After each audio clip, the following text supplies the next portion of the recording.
shotgun start in golf is full of mathematics.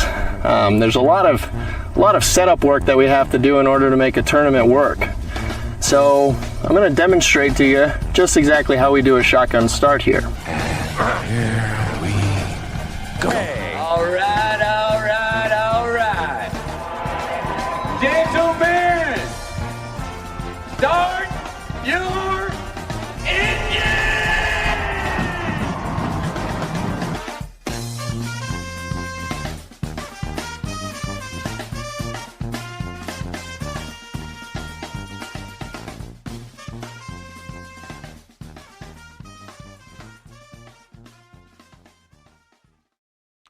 Greetings and welcome to a Saturday edition of the Shotgun Start. It is June 14th. Andy, how we doing? Brendan, I gotta say, I'm doing great. I'm excited. We've got a major championship that is the field is kind of the cream has risen to the top. There were some scary moments earlier today. You looked at the leaderboard.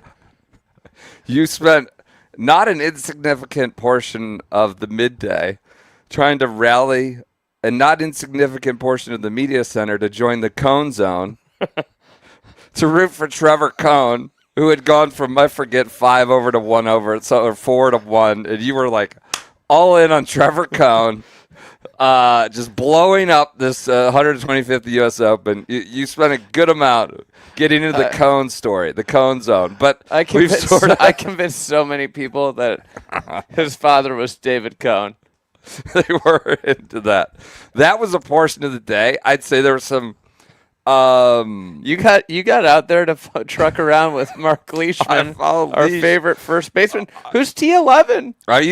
He had the low round of the day there for a while. Then they brought in a guy who was just throwing high heat and was missing bats. Even the best contact hitter in the world, he went bogey, bogey, bogey. As soon as I got out there, I was just like down on my legs. That's not what I want from my contact hitter.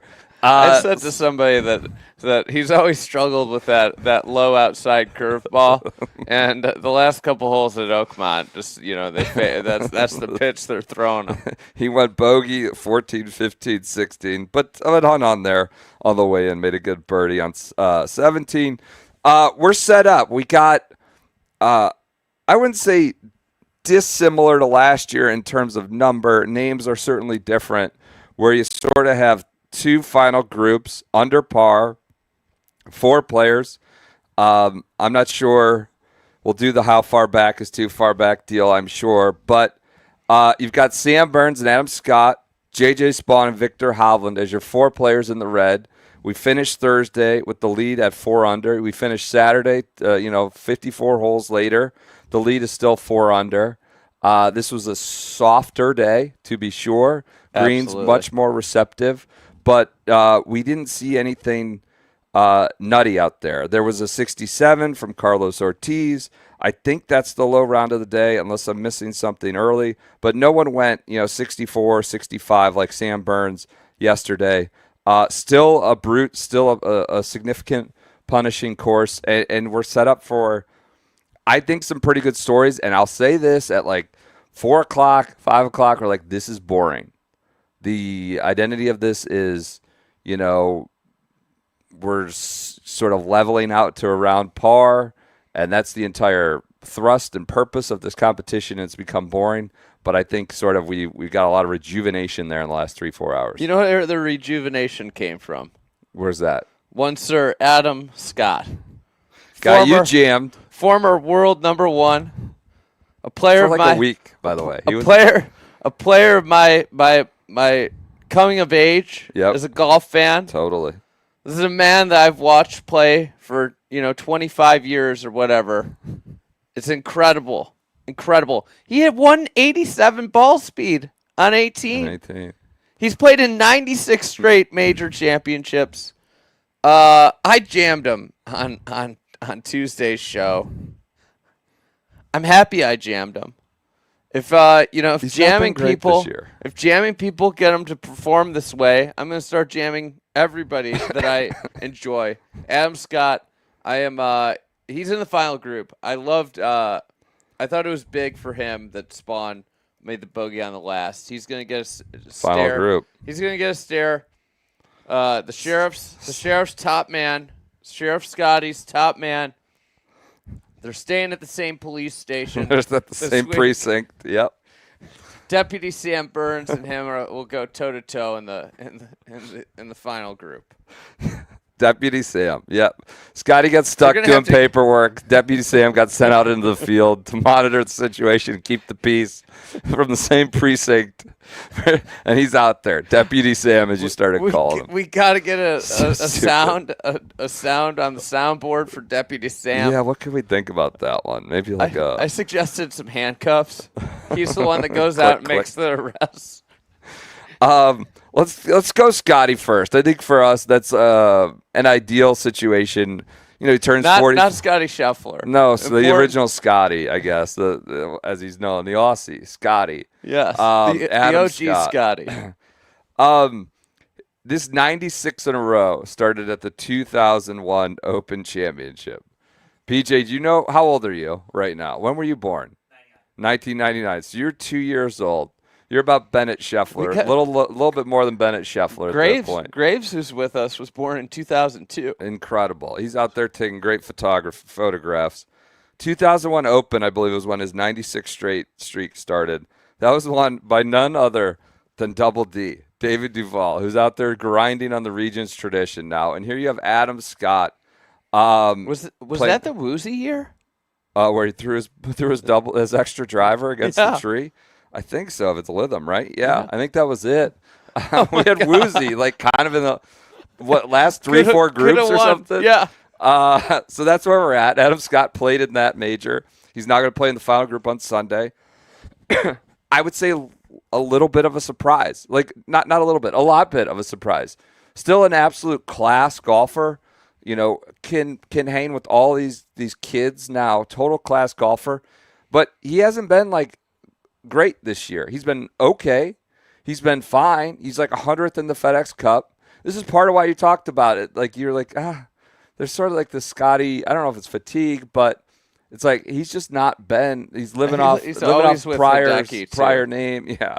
Yeah, so he's like 100th in the FedEx Cup. His best finish was like a 15th at the Century. His U.S. Open record stinks. It's that, you know, for how much he's played in it. Right? We're not talking about Patrick Cantlay type record here. No. I'm talking about for a guy who's played 96, and a guy who's so class, who's so good. The U.S. Open of the 4 hasn't necessarily been the happiest of hunting grounds. I think he's had 3 top 10s, not one since I want to say maybe Torrey. I have it in my notes here. Chambers, Pinehurst in 14, and Pebble in 19 are his 3 top 10s. So, you know, U.S. Open, for as good as he's been, the U.S. Open has just never matched up.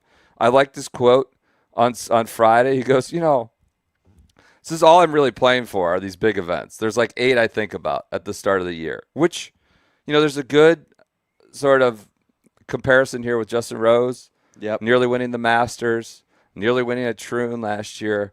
And it's like Scotty's like, you know, there's 8 events I think about maybe, but this is all I'm really playing for anymore.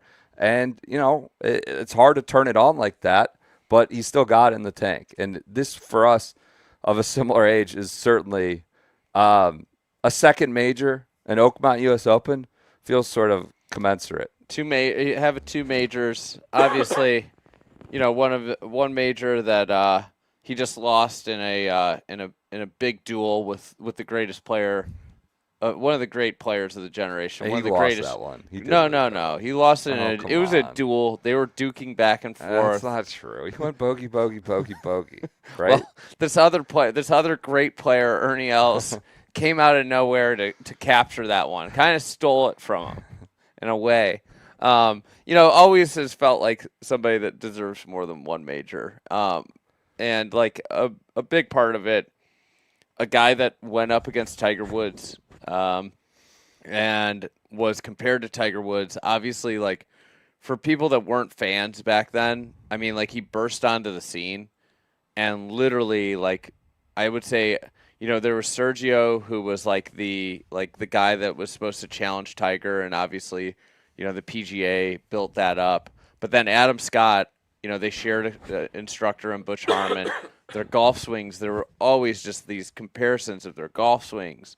And he dealt with this like heavy burden of expectations for the early part of his career, and obviously going up against Tiger regularly in a period where he was the most dominant. It was tough, but like I hope he gets it done. I think one of the funny encapsulations of Adam Scott's career is that in Adam Scott the actor was irrelevant, and everybody thought he was Adam Scott the golfer, and then it flipped to where Adam Scott the actor became more relevant in general society, and maybe he could have one last go with there you go. Come Serge out on top. Yeah. I don't know. Adam Scott the actor is pretty big right now. It's Severance. I think it might be curtains for Adam Scott the golfer. Well, he regardless could of have outcome. one flash this week. Yeah, this week. Google search trends tomorrow. Yeah. I got like the Emmys coming out. Adam Scott's going to win an Emmy. That's it's not good for. I remember golf. that 13 Masters like it was yesterday when he won it, and like the actor was like, "Oh," so he was on the scene at that time. Had kind of taken over the disambiguation, as they say on Wikipedia. Yeah, he was I love the that lead it's dog. golfer. Yeah, he gets in the yeah. So that I think we'll do best case scenario, worst case scenario. I think for both of us, within the realm of possibility, I think that's the best case scenario. There's probably a lot of Hovland heads out there that are screaming. That's great. What about Victor? Great scenario. Oh, that's for sure. great. Well, I remember. I mean, we watched this guy when we're similar age. He's older than us, and if he can do it, we don't have to talk about these, 25-year-old pampered Fs with all their coaches on the range and, worked up about this and needing this bit of fairness and this bit of, perfectly lift clean in place or else they can't play. This is our guy. This is for people of our age. He's 45, like next month, next week, sometime soon. So he would be the best case scenario. We'll obviously talk much more about him following the final round. Also similar to Justin Rose, like totally. Guy that there were a lot of rumors about him potentially going to live. Mm-hmm. Did not go to live. No. Has could have been a ripper. Has continued to just like work on his game and chase majors. Like this is what you want out of golfers in general, is like that hyper competitiveness to keep going, to keep pushing. And he's at the state of life. I mean, he lives in Switzerland. It'd be so he's got a ton of money. It'd be so easy to pack it up and be like, I had a great career, and he's still chasing greatness. And it's cool. It's awesome. It's just kind of it's great to watch. That's a fascinating what if. Had he gone to live, he's obviously in the Masters forever. But you wonder if he's in any of this stuff. You get some world points here and there, playing this and that. But he's probably going the way of Poulter or West. I'm not putting him in that same category. He's a better player and has been a better. But yeah, he's probably going the way of that and not getting any of these things with even the chance to win, even if you regardless of form. So yeah, he's stuck in it and earned his keep with world ranking points and qualification where he needs to be. He would be a best case scenario for us. Ahead of him by a shot is Slamming Sammy Burns, the Deputy Sam, as he's come to be known. Massively impressive final round. Massively impressive. We watched him figure the 65. He's hitting the ball great. You talk about your strokes gained stats. Those are wonky, especially for him. I think his off the tee stuff was overweighted, in a negative way.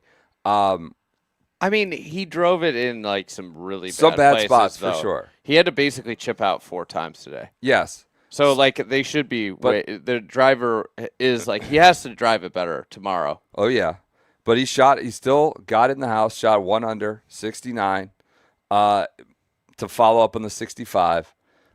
Deputy Sam. What do we go with, PJ? We can't hear the soundboard. We just got Law and Order. We got Law and Order. Okay, Good. deputy. All right. So he's the deputy. I was wondering what's going on there. He's in the house. Really impressive chipping and putting. absolute scramble his ass off, certainly in the last hour and a half, 2 hours, to get in the house with the 69. Massively impressive. When you saw him early on, I watched him for the first hour or so, watched him go through his routine, his putting, and all that. He was on the putting green late last night doing like just 3-footers, like after he shot a 65, just doing 3-footers. Probably worried about going back home and having the sheriff talk to him. So an impressive 69 for him, and he'll be out with the solo lead with Adam Scott. What are your reactions to Sam Burns? Certainly late. A ton of amazing chip shots. Yeah, I thought just, that was a championship, saving round. The saves on 7, 12, and 14 from fairway bunkers were incredible. Yeah. Like where he's up against the face and he's basically just like chipping it out to where his tee shot was yesterday. Yeah. Or like where it would be with a little roll, and getting up and down. Like they're effectively like almost like birdies in a way. Like you're looking at it, and you're just the saves. The up and down on 17 was amazing. That was a great chip. He was in a great location to chip from, but that was an awesomely executed chip. You saw, Thirsty Boy Tristan in a similar position on 18. He obviously was in a similar position.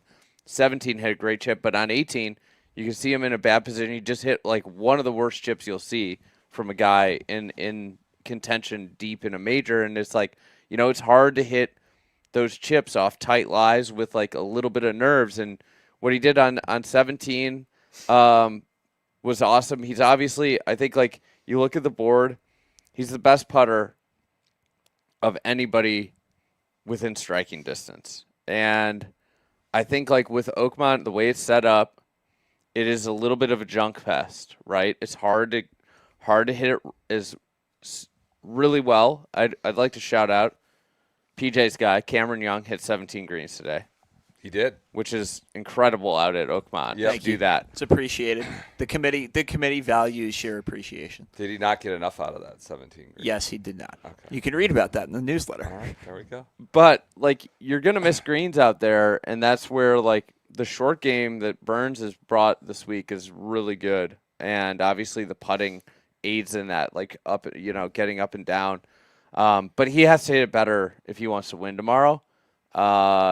But when you have that kind of around the green game and on the green game, it can bail you out, and it bailed him out today. I think he's he doesn't have any 3-putts. I don't believe. He 3-putted on 15, I thought. Okay. Or 16. Okay. That may be. Yeah, the up and down on 15 from the bunker was awesome. That was incredible. I don't know. He might have been on the fringe on 16. I'm not sure. Yeah. But the green. Yeah, he must have been. But that was a 3-putt effectively. Yeah. 3-putt. Yeah. So they'll be out in the final group.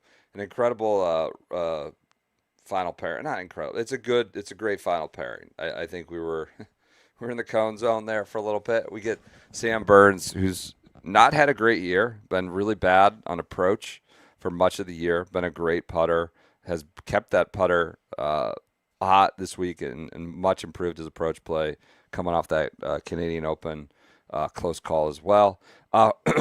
Right behind them will be Victor Hovland and Spontent. Is that what we're calling it? Spontent? They'll be in the second to last pairing. A lot of praise for Hovland coming down the stretch. Hit an incredible pitch shot at 17 after he went way, way right. It wasn't, it's a narrow green, but still with a little bit of room. It wasn't like totally dead coming straight across. That makes sense. A little bit of room with the way the green was angled, but still it was softer. Insane shot. Honestly, I think the course played better, a little softer with the way the rough is. It made the fairways a little bit more achievable.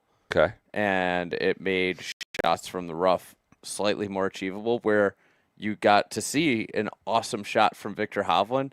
If you had hit that shot yesterday to the same pin with the turf conditions, it would have been off the green. Jammed. Yeah. Just totally jammed. There's still... I've never advocated for softer conditions being better, but I honestly think they allowed for some skill and shot making to shine through today. There is still that. And you see, what happened was, some really great players, rose up from a board and it just kind of took care of itself. I mean, for instance, 12. I mean, 12 was it was I think 30% stayed in the fairway. Yeah, Just kind of nutty for par 5 with that many guys in the field. And it was, I don't know, up around 60 or 70 today, just with the softening of it from the rain.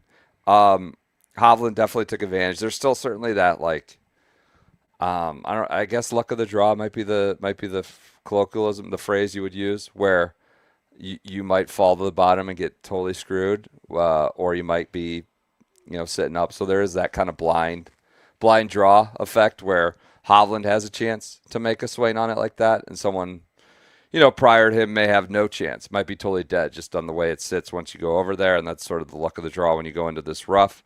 I will say it was tough to trudge around out there. It was sloppy, muddy, soaking, and I had my Echo Ultra Terrain shoes on. It's a Michelin Man. Michelin Man was helping you out. I'm told his name is Bib, is the Michelin Man, the marshmallow puffy boy on the side. I was dry as a bone. I was like, I had traction for days. You I could saw go people anywhere. slip sliding. I was just locked in. I felt like I was just brimming with confidence, marching around the grounds as others were kind of walking meekly and softly, just trying not to go down.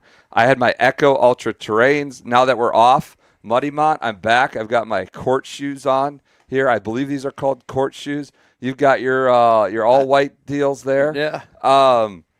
You can get your own if you go to us.echo.com.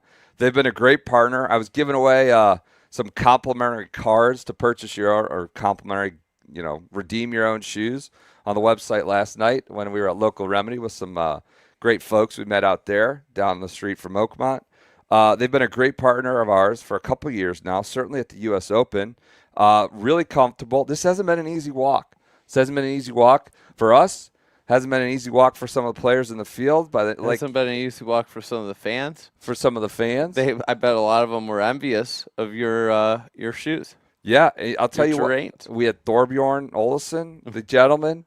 Unfortunately, he got caught in the rain. He got jammed. He got jammed late. And we know he was dry. We know he was comfortable. He got caught in an unexpected shower. Yeah, that's never happened. That's never happened. You never know. A gentleman like that just got jammed by an unexpected shower. They put him in a bad spot, sort of put him behind the 8 ball. Just the fair police might take issue with an unexpected shower like that. Sends you on the wrong side of the cut line. Not the real police, but the fair police, unfortunately. But we know he was dry and comfortable. The gentleman, Thorbjorn Olsen. All right. All right. All right. Well, visit us.echo.com. All right. All right. Well, I was dry and had great traction all day. You can too if you go to us.echo.com. All right, we've covered any more on Victor. We've got Burns and Scott. Let's talk about Victor We might need to Hovland. end the show. I don't know. Do we have to talk good. about Victor Hovland? We're good. Victor, let's talk about Victor Hovland. A guy that's, struggled, been all over the map, searching for his swing, but still is so talented, tee to green, that he could win a Valspar and all these things. Chipping his ass off. He chipped in again today at, was it 15 to save a par? Thick, rough merchant. He's committing petty thefts with these lies around the greens. Soak Hill and Soakmont. Thick, rough merchant. That's true. But, hey, you know what? That's a style of game and a style of play It is. in 2025 at professional golf, especially You know what this is in a good handful for? of majors. Bethpage. It is. It is. So we've seen him absolutely crap his pants. That's way too mean. Struggle with the short grass around the greens at places like Augusta. And obviously, he's pretty good at just popping out of some of the thick stuff. That's still skill. Like, you still got to get online. He's good at it. He's done it several times in the last couple days, committing petty thefts from these lies. So congrats to Victor Hovland.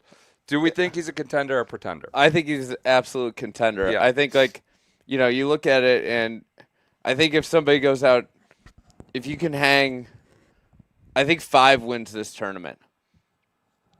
And I think Victor Hovland could shoot a 66. Yeah. I think 3 has a real shot to win the tournament. I think any of these guys might even sign for 3 right now. It's going to ratchet up tomorrow just in terms of intensity and the ability to hit great shots. Maybe they tuck a couple pins because they're probably worried about old man par. But I think if you can get yourself into the 3 to 5 camp, you've got a chance to win. And that's kind of where I've got my eye at. Okay. So 3 to 5. So, Victor, obviously we saw him shoot 68. Can he, if he plays a great round, he is absolutely in it. I think J.J. Spawn's a contender. Okay. Guy is He's super not gonna impressive. Yeah. I think he's hitting the ball probably the best out of all of them. That's fair. Adam Scott's driving the shit out of the ball. Yes. And I think he's number 1 in strokes Two. off the tee. Okay. Burley boy Chris Gotterup's number 1. Spawn could Just just played two under par rounds in a row. Spawn could just jam it in my face the way Adam Scott. I wrote on the Thursday newsletter, he got the Andrew Landry Award. Now, Landry did hang around, I want to be fair, through the weekend at Oakmont after shooting his opening around 66. And Spawn has done as well. I honestly, I don't think he's going to win, but I'd be surprised. I'd be more surprised if he totally tanked it and shot 77 tomorrow and was, T17. I'd be more surprised by that than if he won. That's where I'm at with Spawn after the last 3 days. A total contender. I think he's like a sneaky dog, Yeah. right? The way he hung in there on the players all weekend long, I was shocked by. Yeah. And the way he played today, I think he thinks he's just as good as these guys. Well, I think we've heard a thing or two about he does. Yes. He thinks why aren't I the top of the pip kind of things, essentially. I'm as good as all these guys. And so he's a contender. Do you go beyond those 4? The 4 that are in the red in the last 2 pairings. Is there anywhere do you want to go the whoop whoop? You want to get way down the board to Let's say how far back is too far back? Okay, go there. Let's just start there. How far back is too far back for you? I don't think I'm. I mean, let's if we're going to talk about tomorrow real quick. Number? There's gonna be storms. Yeah. The weather looks horrible. It looked bad today though, and it kind of held off. I mean, it looks really bad. Yeah, high impact storms. Potentially, in the afternoon. Okay. If this was a tour, they'd already have moved tee times up. Yeah. So that'll make it softer. You think there could be a 65? I mean, if it's soft, I think there can be, the way it played today. I don't think it's crazy to think that there's a 65 or 64. I mean, Sam Burns shot 65 this week on a much tougher setup. Is there a 63 available? I think it's available. Let's just say 64 is available. That would say too far back. If you shot 64 is 6 under, are we in where do you think winning score range is going to be? It's probably. I think it's going to be 3 or 4 where we're at right now. 3 to 5. Okay. So is what I say. So you're then at the 2s. Yeah, I was going to say, is Cameron Young going to shoot 63 tomorrow and PJ is going to self-combust? That he's at 3. I think 3 is probably is about the line. Reach. Who do you see a 63 from out here? I'd say Cam Young is maybe 1. And that's Cam Young if he hits it to a foot every hole. Scotty Scheffler's 4. Too far back. Too far back. Okay, not a contender. Scotty Scheffler, number 1 player in the world. He's 8 shots back. How about getting asked about his kid Bennett playing golf? I mean, the kid he's certainly out of houseplant stage, but I mean, who knows what he's going to do? You know what PJ told PJ? Can you relay your story there? This is a all-time take. Maybe a guy that's been doing it a lot longer than us. It's been unfairly criticized, I say, in his later stages of his career. He's kind of a Schwami. Oh, the Schwami. Yeah. Chris Berman. Chris Berman hosted the media day at TPC River Highlands. Yeah. And Scotty did You're his. pumped for Travelers next week. Oh, I am fired up. There was a point today. It felt like you were covering the Travelers, but we got out of that Travelers stage. might have a better leaderboard. Scotty zoomed in as the defending champion, and the Schwam threw out a prediction, put on his hat, and said Bennett will take his first steps at the Travelers. Schwam. So he got asked about that today, and he said he's close to walking. I think Berman might have nailed it. There you go. He was on it. The guy's been doing it forever. The guy was. Yeah. You talk about people who are What did like he- idols of our youth. What did he do? What was the Schwami prediction? What was it? It was just like his. It was probably Did culturally. he put on like a hat, right? Yeah, Yeah, it's culturally insensitive. Probably yeah. you probably Yeah. couldn't do it today. But it was just make picks that before we were making picks and before you could audit them that were who knows if they hit or not. But he wore his Schwami hat and that was it. Now he might have hit on Bennett walking. All right, so 4 overs too far back, even if it is the number 1 player in the world. What if he shoots that 63 though? What if he shoots the Miller 63? He's not been that good this week. He hasn't. It's whether it's missing the fairway, Dude, whether it's putting, getting sloppy around the green. Like he's just not. It's not all coming together. The sheriff has to be. I mean, he missed short putts on 1, 8, and 14. Yeah. Really short putts, and he took a penalty on 9. That's like literally. Like So- those 3 short putts, he is like squarely in the mix. Which means he maybe could put it together for a 64 tomorrow. No, but he's he's not not been gonna that win. good. He's He's not not been winning. playing well this week. The sheriff's dead. All right, so above him, the sheriff got shot. Who shot the oh, sheriff? come on. But didn't de- shoot the deputy. The deputy's still The there. deputy's out in front. All right, so we'll go quickly. Contender, pretender, That's up sad. from there. I might put Leash in the contender because he's just Manufacturer got runs. unbelievable back control. Big shot Bob. He's 3 under. Contender, pretender. Pretender. 3 over, I should say. Rasmus Niergaard Peterson, RMP, 2 over. RMP I wrote about on Thursday, so I'm just gonna give him the contender tag because Sure. I pegged this Sure. guy. I said he's gonna be around. Tristan, don't call me Thurston. Are you gonna give him pretender? Pretender, yes. Pretender for Bobby Mack. Pretender for RNP. Tristan Lawrence. I'm going to give him a pretender, even though I said he's going to win. I tweeted he will win the middle of Friday. I'm going to give him a pretender at 1 over. Tyrrell Hatton, contender, pretender, 1 over. Oh man, Shot. that 68. that today. double on 15 was the killer. Almost like a disappointing 68, or I don't know. It's hard to. Double from the fairway too. Yeah. On 15, that was killer. I think I'm gonna go pretender there. Okay. Carlos Ortiz, who's never really done anything at a major. I'm gonna say pretender. What All right, about you? He's even pretender. Are you giving Tyrrell contender or pretender? Pretender. All right. Pretender. I think we're just down to the 4 guys under par and the Campion 7 shots back is where we're at for Damn all our right. contenders. Damn right. I'm gonna say Burns is a pretender just Oh, to make come on. things interesting. That's uncalled for. I saw Toronto. What? I can't get Oh, Toronto out Canada. of my head. It's uncalled That for. chipping and putting there at The the end was playoff. pretty The tough. playoff was despicable. All right, so best case scenario for both of us is Adam Scott. Worst case scenario is for you tomorrow. Well, for me personally, saying the leader's a pretender just for content's sake. Oh my God. No, I don't. Actually, he's a contender because I'm not going to do what I did with the Adam Scott thing. Maybe I should continue to doubt Adam Scott. It is a. Worst case scenario for me is Tristan Lawrence. Thurston Lawrence. He's 1 over. That would be just a nightmare. It's a very. It is very eclectic, culturally eclectic leaderboard. Like flags from all over Carlos the world. Ortiz is the worst case scenario. Torquay? I mean, I would appreciate Liv having to rationalize Carlos Ortiz as like a big time Yeah. superstar when Yeah.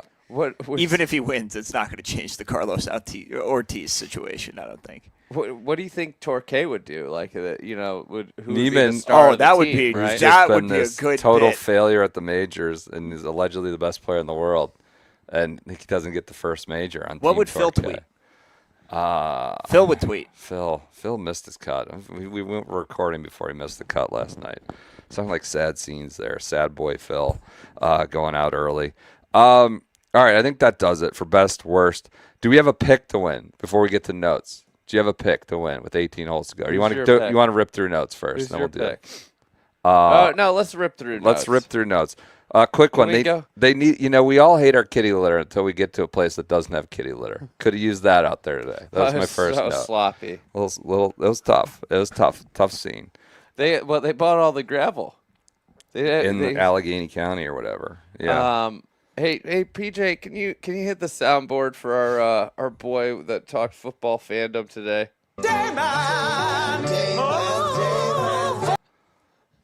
I mean, Jason Day does an interview with Kira Dixon on NBC or Golf Channel beforehand. Good on him. He was one of the few people that that did the interview on the range. We have heard. Yeah. Yeah, so he does This is the a tough interview. spot to be. I wouldn't want to do an interview before I went out and played in Sure. a major, to be clear. And they asked him about this, like he apparently has some Steelers bag, but I think it's just DeWalt tools. This is his bag, so they come off his Steelers colors. He says, my team is the Cleveland Browns, and my second favorite team is the Pittsburgh Steelers, which is just, it's not a legitimate real position to take. It's entirely in line with what you expect from Jason Day at this point. They're wearing American flag shorts as an Australian, just totally having no moorings in terms of principle, having no real North Star, just sort of a wash in the sea of whatever's at the current at the moment or whatever suits the narrative. We understand he lives in Ohio. I know he lives in Ohio, Central Ohio, where they tend to shade north to the team that has real history, and they become Browns fans. And he's a Browns fan because his wife's from Central Ohio. But then you just don't say, my Steelers are my second favorite team. This has got to hurt even more, those Columbus boys saying that Pittsburgh's better than Cleveland. Wow. That's a. I just put that. You just too, put and that you just together. explained the whole dynamic. I mean, I was going to suggest, being a Dodgers and Giants fan. I mean, yeah, would it's be like, great. Manchester People United do is my that all the favorite time. soccer team. My second favorite team is Manchester City. Like, it's not a realistic like- position to hold. I like the Bears, but the Packers are my second Like, favorite. When what the is- Bears aren't winning, I Yeah. root for the Packers. What is going through his brain when he says that? Is he just making sure like the people aren't mean to him when he's about to go out and play golf? It disqualifies his opinion on everything going forward. Maybe he just likes Aaron Rodgers. He might. It sounds like it was more Lundstead Maybe passion. he's into TJ Watt. Maybe he's just an idiot. Maybe he felt conflicted about the Myles Garrett, Mason Rudolph Mason Rudolph. situation It's from like- years ago and just decided to root for both of them. Assault. Talk about the police. Assault, as Shefty said. Other notes you got. I wonder what Scotty thinks about that. That's who we should be asking about that. Philip Barbaree, congrats to him. Early story of the day. Made the cut on the number. Needed it. It gets him out of first stage. His wife's, or his, I think, fiance now is caddying for him. He's a good friend with Deputy Sam. So he was there as an LSU Tiger to congratulate him. So that was really cool. Honest to God, like, we get caught up in these majors and like what's the main thing is the main thing and who's going to win and is it a good leaderboard and all this other bullshit. And there's so many concurrent stakes and life-changing moments going on, and I love to see that. Big ups to Phil Barbaree he's a former U.S. junior champ, obviously comes from real pedigree, but is still working at it to get his footing in his career, and that was super cool. Hitting that putt this morning in the rain and played well then once he got a third chance. So he's far from outlast tomorrow. So congrats to him. Other notes you got from the ground? You want to talk about Rory? Talk to the media. He did. He hopes he plays under 4.5 hours, just like most golfers when they tee it up on a weekend. Now, I took that as humorous. I thought that was did too. enjoyable. But between that and the quote of like, do I actually want to make the cut late Friday night when he was grinding? I also think like there could be a fair criticism of that. I think I take it more as humorous and enjoyable, but I wouldn't undress you if you found a room in your word processor to write a take saying, why is he trying to miss a cut and why is he just trying to get done in 4.5 hours? I don't think that was necessarily. I found it humorous, but I think it opens you up to maybe a critique or a hot take there. He did talk to the media. I think it was amazing that he was in every media member's head for 3 days while being completely out of the tournament. Yeah, well, for sure. For sure. I've heard a bunch of like crazy, everybody's just like, what's going on? What's up with Rory? And I mean, part of that was like the tournament was kind of stalled out there at times, I would say. Today, he did speak. He says, what do you attribute to that you haven't talked to us, to the media, royal us? It's more frustration with you guys. What way? I don't know. I've been totally available the last few years, and I'm saying maybe not you guys, but maybe more just the whole thing. Does it stem from the whole driver thing? Yeah, that was part of it. But it's not as if, like at Augusta, I skipped you guys on Thursday. So again, it's not as if it's not out of the ordinary. I've done it before. I'm just doing it a little more often. He says, you've kind of carried the tour in your words for 3 or 4 years. Do you feel like you've earned the right? He says, I feel like I've earned the right to do whatever I want to do. Yeah. I mean, that's a quote that could be interpreted in a lot of ways. Just don't get that to the police across do whatever you want. We're a society with laws and rules. No, but I think he's talking specifically about having talked to the media. So I think, Rory has been incredibly available, as he said. I think he also has gotten, like, by and large, pretty favorable treatment from the press over the last however many 10 years.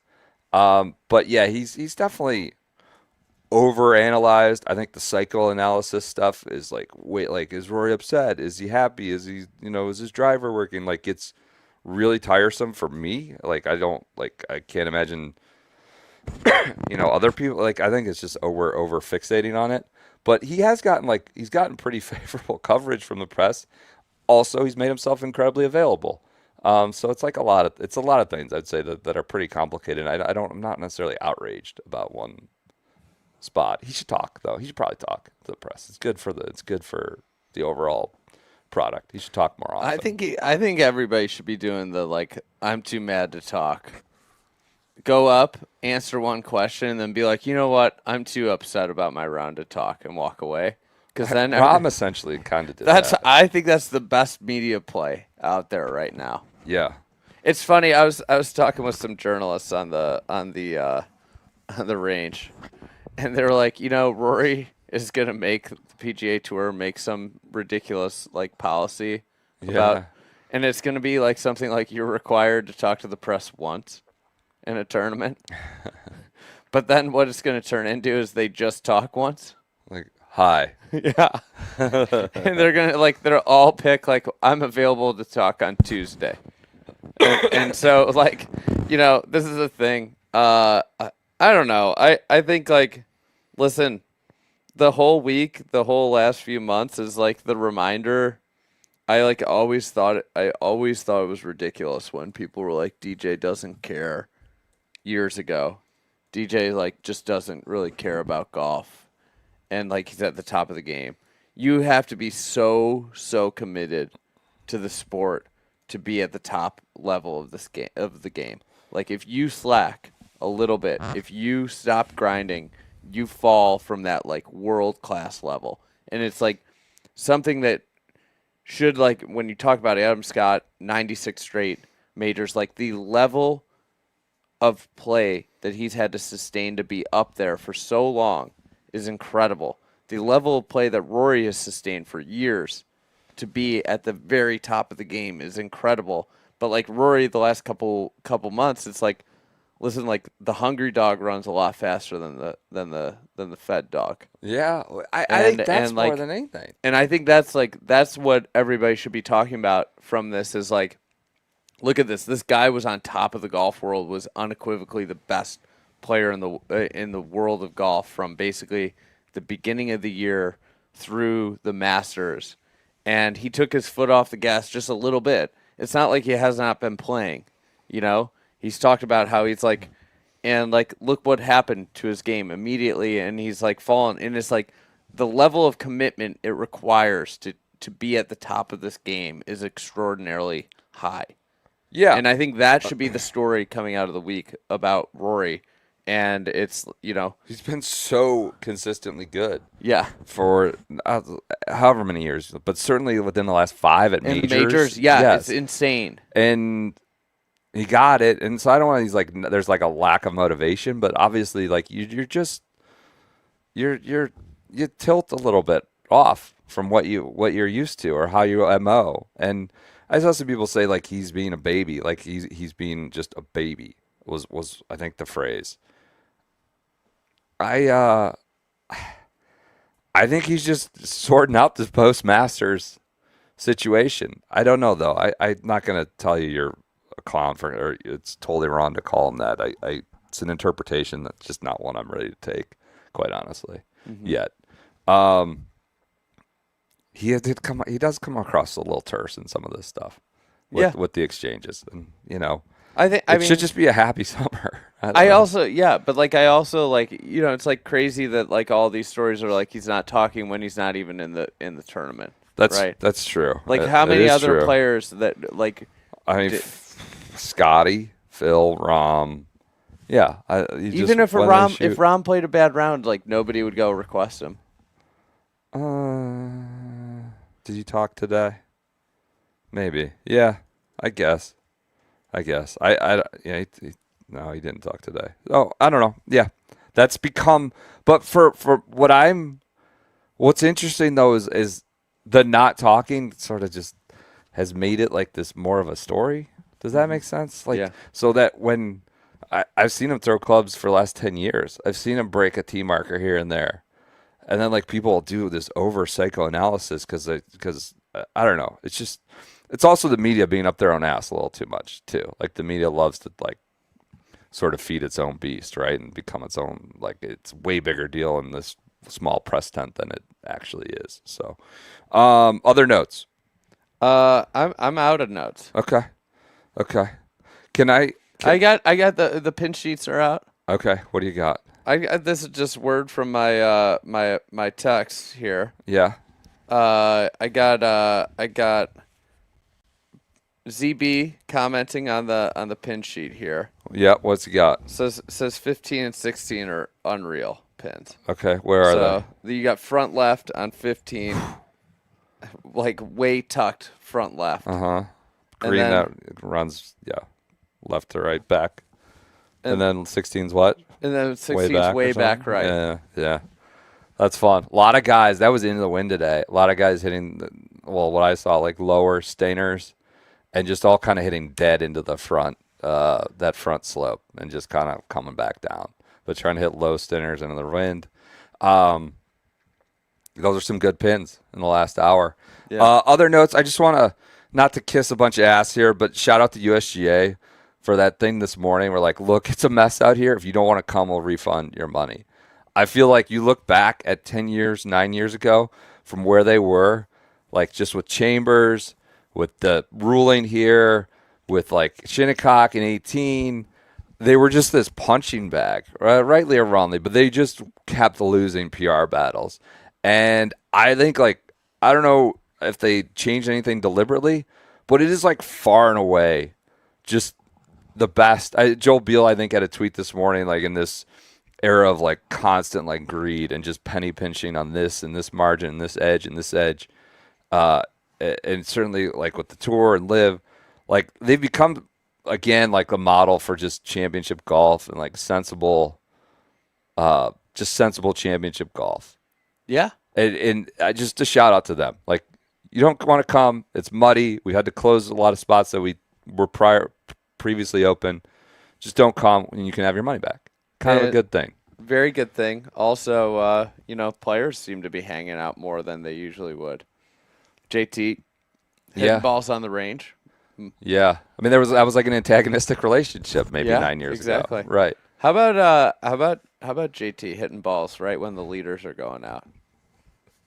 Are you suggesting that maybe Tristan Lawrence wasn't the only thirsty in the field or on the grounds today? I never understand Fishing? why it happens in like the middle of the what if like you're sleep in maybe. I don't know. Well, sleep in and then like go out there at like 2:30 when or 4 o'clock when everybody's gone. Coverage seemed good. We watched a good bit I guess today. you know what? It could have been nap time. For who? Ditto. Oh yeah, that's right. That would make sense. Sure. Another one. Not to just go soft as Charmin and butter up the USGA, but I would say I watched more coverage today, just staying out of the rain and the mud and doing different things that I have the prior 2 days. It seemed pretty good. I didn't see a lot of commercials. The drones are just insane. Like that we're here, like the drones flying over the highway, showing the shots from like 11 with tracer, and then the one ahead with the Burns. Overhead with Burns, like putting, straight down. Yeah, on 14 was awesome. Super cool. Ball kind of spins around the ball. Yeah, that was like the coolest angle. I'd never seen anything like that. And it was so cool to watch because it's like, it's like you see the ball rattle around, but also like it gives you like a great putt view, especially how they married it with like telling you kind of what it was going to do, having like the behind view before. That was neat. It seemed pretty, I don't know. We've come a long way. It's not necessarily an NBC specific thing. I know CBS has done it, but just with the tracer and the drones hovering over the highway, I thought it was pretty cool. I don't have anything. I've got other notes, but a lot of we'll go into tomorrow. There's some big time Ryder Cup games within the game here, for big chance to make a statement. There's not a lot of chances like that left in the last 2.5 months. RNP. You've got RNP. Near guard. Keegan's hanging around on the American side. We've got Rusty Henley, Spawn, of course, Burns, obviously. I think Spawn's Ben Griffin. Be on the team. Has to be on the team. God, Ben Griffin just like melted down at the end. It's too bad. He's had a good tournament. Had another good tournament. So there's a lot of games within the game. We can talk more about that in the recap. Do you have a pick for tomorrow? I'm going to take. Not ready. I'm going to take Adam Scott. Okay. I'm going to take Victor. I was between those two. I like him tomorrow. I loved his quotes on Friday. He said, I usually like as soon as you have greens that run away from front to back, I'm like, that hole stinks. It can't possibly be good. It works here. I love it here. Coincidentally, I had one of the two authors of the Over Club Challenge say, Oakmont would be the most incredible Over Club Challenge course between like 1 and 10 and the turnpike. There's just so much going on where you could easily get guys going way long and just clean up. But he likes the front to back greens. I'm in on Vic. I mean, I think like Adam Scott's, I think probably hitting the ball the best overall. That's fair. Hovland's right, hitting the ball. I think he's got. So I don't know. That's where I'm at. It's great choices. Two great options. Two great potential champions. And maybe someone else that neither of us took. PJ, you just want to throw a last minute pick out there with 18 holes to play? Hovland. I think he's the best player at the top of the board. Turning your back on Cam Young. You don't see it from 3 over? Don't see it. Love the Rocket. Love River Highlands next week. Think we're trending. Beth Page back on. All right. That will do it for our Saturday evening show. Listen to it on Sunday. Listen to it whenever you get a chance. Watch the video. We'll be back Sunday night. We think we'll be back Sunday night regardless. If storms push this into Monday, we'll do some Sunday debrief. Won't be the final, and then we'll figure out a recap show on Monday, I think. So we'll be back Sunday night. Thank you for your continued support of Echo Local Remedy. I've got my moving day ale there. That was really apparently very hot. They had to sub in extra kegs of moving day. We need to figure kick out how regulars to get it and out, put in extra moving. Yeah, I'm drinking the public course here because You know, You can't take it I'm across a Cole straight guy. lines, or you'll get whoop whoop. You can't move. Scotty's waiting. Scotty's waiting to get you. Thanks to Local Remedy all week, Echo. We'll be back Sunday with the final U.S. Open recap.